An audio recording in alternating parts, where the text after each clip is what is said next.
തെളിച്ചമേകാൻ പൊൻപുലർക്കാലം വെളിച്ചമാകുമ്പോ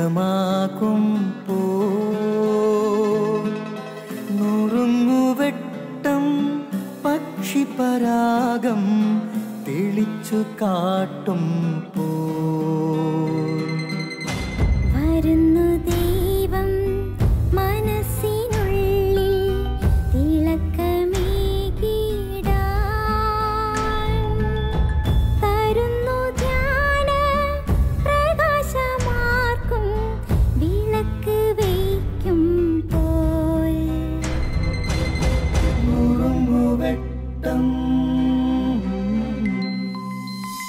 ഇറങ്ങിടട്ടെ ഹൃദന്തമെല്ലാം യുഗപ്രകാശത്താൽ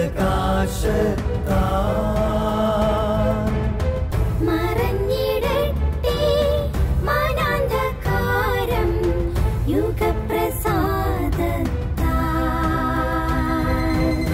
നുറുങ്ങുവെട്ടം.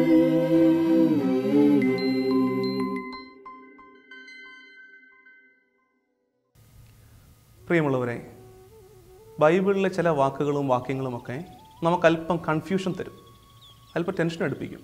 അതുപോലൊരു വാക്യമായിരുന്നു എനിക്ക്, ഉള്ളവന് നൽകപ്പെടും, ഇല്ലാത്തവനിൽ നിന്ന് ഉള്ളതുകൂടി എടുക്കപ്പെടും. എന്തൊരു മര്യാദ ഇതല്ലേ, ഒരു മര്യാദ കേടല്ലേ അത്. അങ്ങനെ ഞാൻ വിചാരിച്ചിട്ടുണ്ട്. പക്ഷേ അതിൻ്റെ അർത്ഥം ഒരിക്കലും എനിക്ക് മനസ്സിലായി. അത് വീട്ടിൽ പോയപ്പോഴാണ്. എൻ്റെ വീട്ടിൽ എനിക്കൊരു ഇളയ പെങ്ങൾ മാത്രമേ ഉള്ളൂ. ഞങ്ങൾ ഭക്ഷണം കഴിക്കാനിരിക്കുകയാണ്.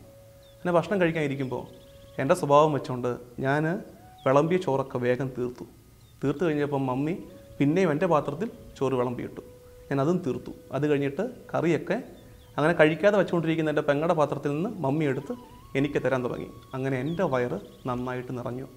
ഉള്ളവന് നൽകപ്പെടും, ഇല്ലാത്തവനിൽ നിന്ന് ഉള്ളതുകൂടി ഇങ്ങ് എടുക്കപ്പെടും. അത് സംഭവിച്ചു. പ്രിയമുള്ളവരെ, പരിശുദ്ധാത്മാവിൻ്റെ കാര്യവും ഇങ്ങനെയാണ്.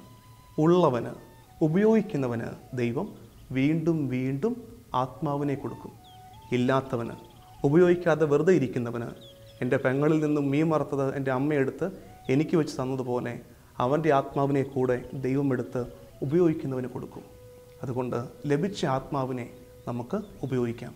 വരദാനങ്ങളാൽ നമുക്ക് നിറയാം. ആമേൻ.